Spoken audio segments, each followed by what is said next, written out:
Hi, this is Christine Sakia with Accessory Business 101. This is your Back to Basics program, and this week we are focusing on manufacturing. This is such a loaded topic. It is the topic that I receive the most questions about via email, and when I give lectures here in Los Angeles, I have people always come up and ask me the same question. So I've gathered together some of the top topics that I am emailed on, that I'm always asked about, and I put them together for this webinar. But honestly, this is a subject that I could talk about for a week straight and still have a lot more to say in terms of advice and things like that. But here are a couple of my top pointers to help you if you're starting to do manufacturing, or if you are already manufacturing and you want to just make sure that your relationship with your factory is as seamless and easy as possible. The question I receive the most, absolutely hands down, is where do I find a manufacturer? So here are a couple of my tips for that. Your sample maker may be able to do small production runs. A lot of sample makers are set up just to do sampling. They're true artisans and they don't have the facility or the manpower, the bandwidth to do small production runs, but you can ask them if they would make an exception. So that would be my first place to start. Also, if they are unable to do it, ask them if they can recommend people, because they meet people as they go visit the suppliers, etc., etc. They hear of things. They'll probably know more than you, like who is a good person. There are a lot of different contractors, especially here in Los Angeles, who don't really know how to market themselves. They certainly don't have a website.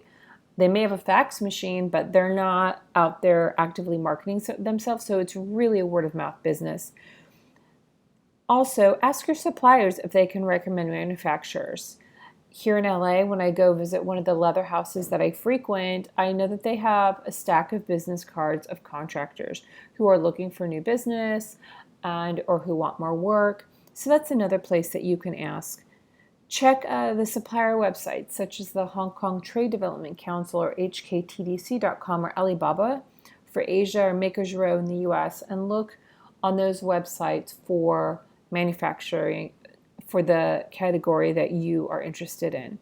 Just keep on asking people for leads. People come up to me all the time, especially if I'm giving a lecture, and they just ask me all the time. I don't give up my information, but I've heard of different being at different lectures, and even though I may not give up my manufacturer, other people are like, okay, well, I've heard of this, or I've heard of this and this and this.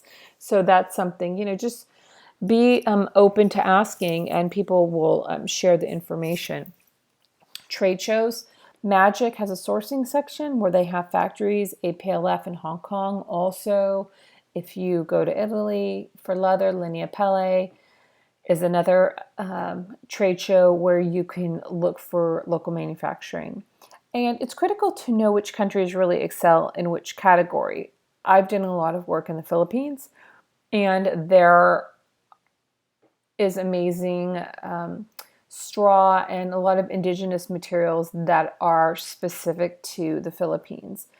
And if you are working in straw bags, or if you're working in like really beaded work and stuff like that, a lot of that is actually done in the Philippines. A lot of the beadwork is done in China, yes, but a lot of more artisan-based manufacturing is done in the Philippines. So I probably wouldn't have my leather handbag production done in the Philippines. Why? Because that leather is going to have to be imported from China, or maybe it's imported from Turkey, but because the Philippines is an island country, everything is expensive to get there. Whereas if they just have to go and use some straw or some different other type of fiber that is like a straw-based fiber that is indigenous to the Philippines, then it makes more sense. So again, just know which countries excel in which category, and that will help you in terms of finding a manufacturer.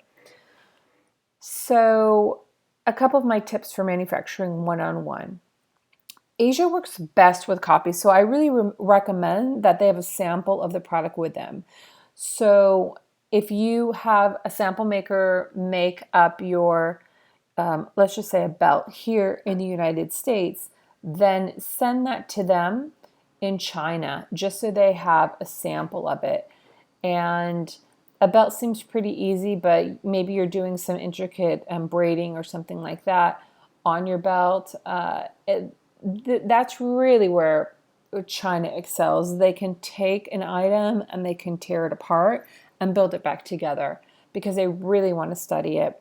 Also, send them a tech pack and supplier info. So if you have a technical pack which has all of the technical drawings, send them that. And supplier info, what I mean by that is if you're very specific about which where you get your findings, what type of leather you want to use, what type of fabric you want to use, tell them, so they're not going and trying to search for it in their local marketplace. Tell them, just say, I want you to order from Robert Kaufman in Los Angeles. I want to get their linen, and their Belgian linen, for instance, and order from them. Don't if they have to find it themselves, it's never going to be the same. Even though they say they can find the same thing in the market, it's rarely ever the same. The quality is not as nice. So if you are very set on a particular type of quality, then send them the supplier info in terms of the raw materials. Create a purchase order with a clear deadline, cost per style, unit quantities, payment terms. I'm just a fan of using QuickBooks Online for an official purchase order.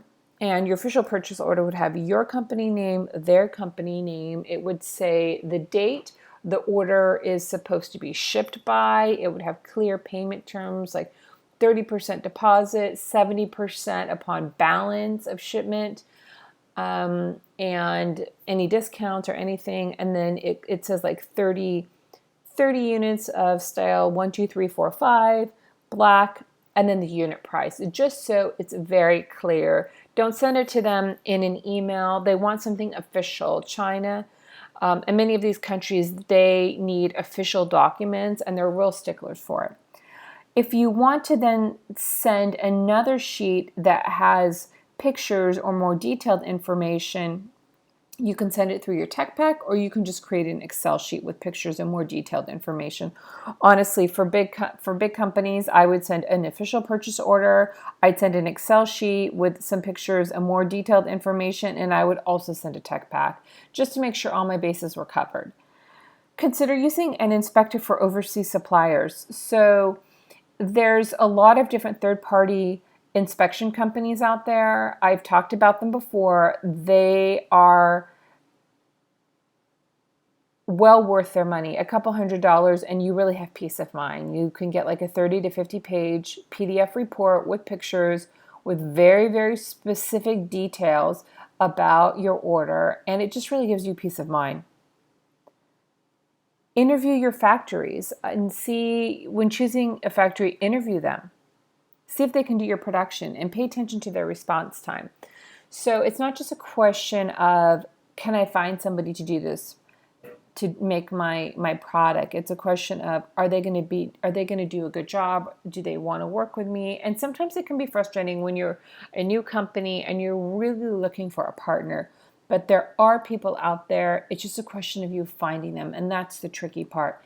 But you really want to interview them because you're going to be giving them your money, and it's suddenly going to be about the trust between you and them. And it's important for you to really pay attention to their response time, to their answers, if they can do the production, pictures of other stuff they've done, maybe a couple, video Skype calls. So all of that should be part of your interview process. And of course, it goes without saying, if you are able to visit the factory before your first order ships, or even during the interview process, that's great. A factory should welcome your visit always, and they should be happy to meet with you in the beginning when you're getting to know one another, or when they're in the middle of production, so you can see the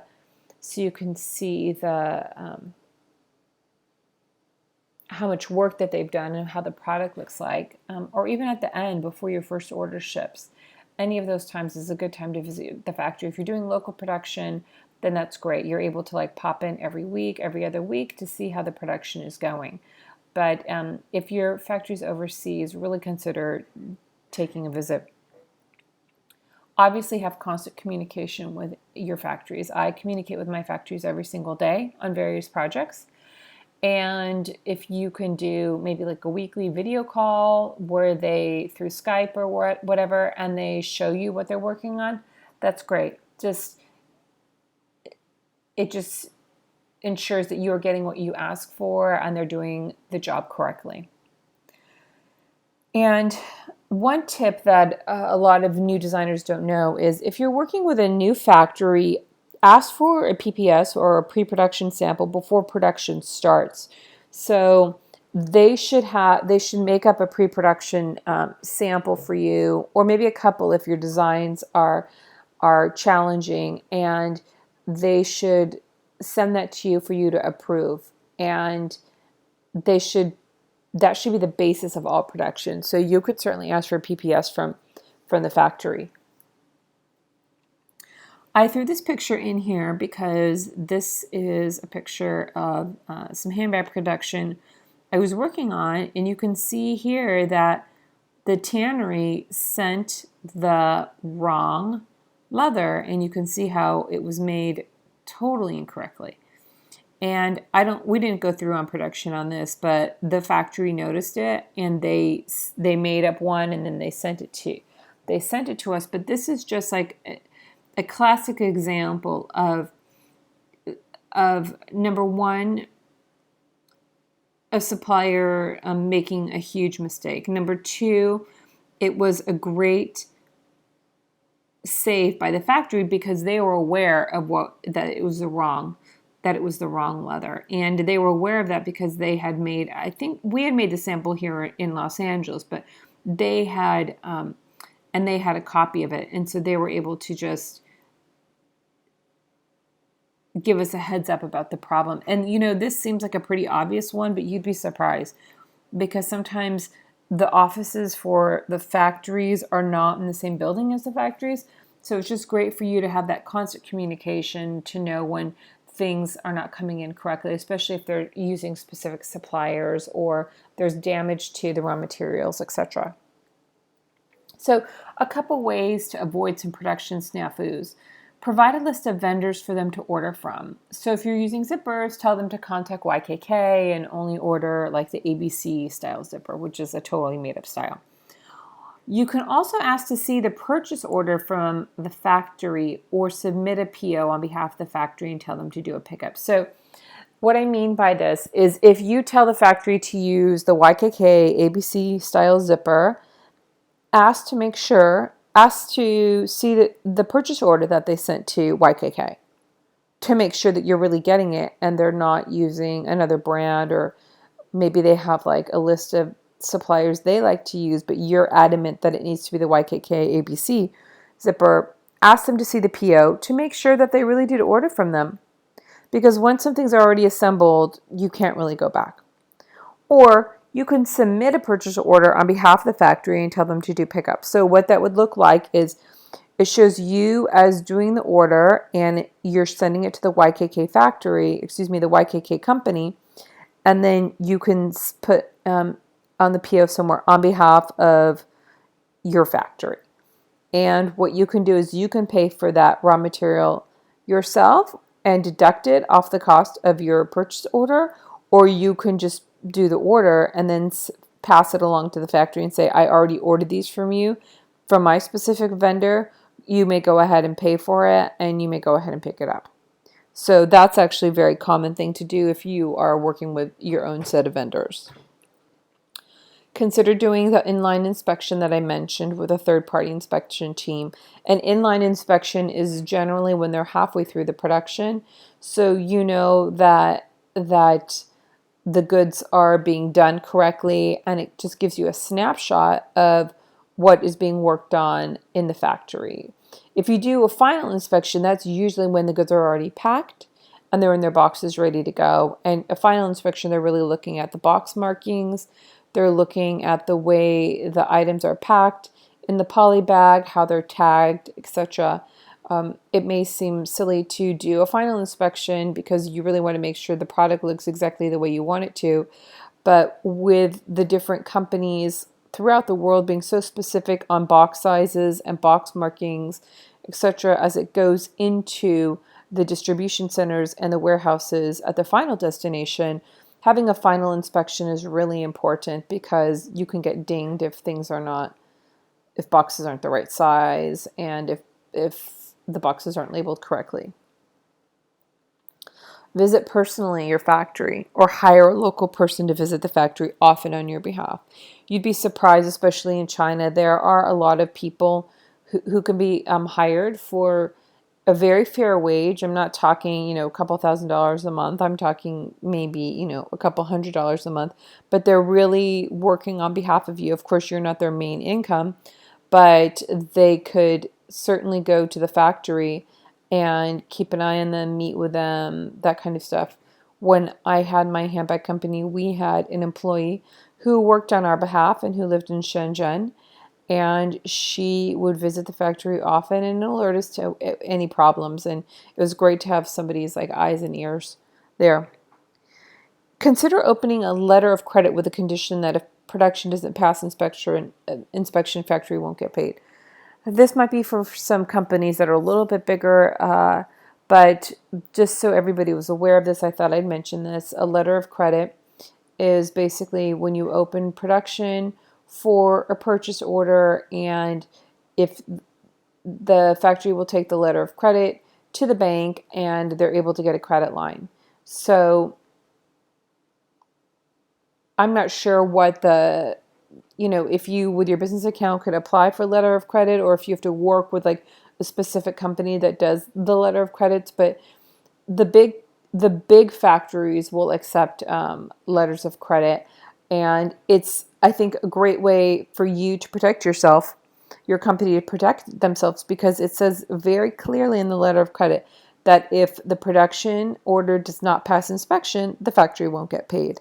So I just thought I would mention this as something as your company grows that you can, be aware of this, and it's something to protect you. It protects you and the factory actually, to make sure that you both get what you want and they adhere to the deadlines and the production runs smoothly.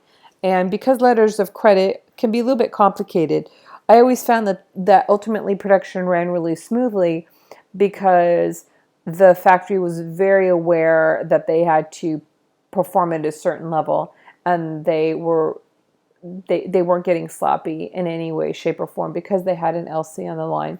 So that's something to keep in mind. And then also, with a letter of credit, if it says that it's supposed to ship by December 1st, then it's shipping by December 1st, which means they're getting paid on time. There's no delay on payment with the bank because they want to get it done early, or done on time or a little bit early so they can get paid and move on to their next project. So that's why I decided to mention letters of credit here. So when you're interviewing, and if you remember a couple minutes ago, I talked about interviewing the factories. One thing, there are a couple of points that I'd like for you to be aware of, whether you're interviewing your first factory or whether you've been in this for a while and you need to change your production and you're looking for some new manufacturers. So some questions to ask them would be, what other brands do they work with? Can they do the project? Because sometimes the manufacturers cannot do the project and they will tell you so. What is their lead time normally? Do they manufacture in-house or outsource?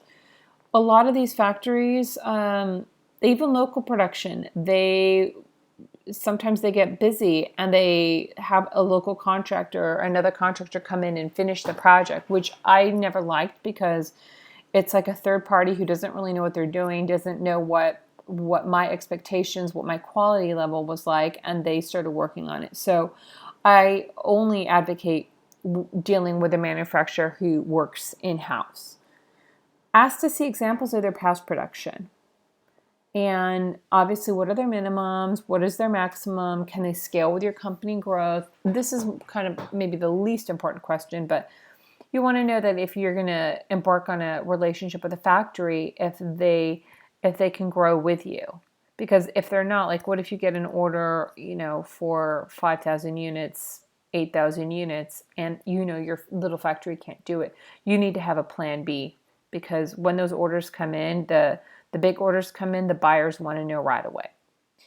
And do they offer terms with their customers? So normally it's a 30% deposit, 70% upon balance of the shipment. But sometimes you may need to ask for like a net 30 terms. So 30 days after the shipment is sailed or delivered to you. It doesn't hurt to ask. Everything is negotiated. I know many, many companies that have gone to terms after a year or after a period of growth with their factories. So just ask. It's good to know that that's something that's available to you down the line if you do need it. So whether you're doing international manufacturing or domestic manufacturing, there are many, many scenarios and many ways to go about it. And I hope that the guidelines that I put in this video have been helpful to you. And of course, if you have any more specific questions, feel free to email me directly at accessorybusiness101@gmail.com. I'll talk to everybody next week. Thanks. Take care.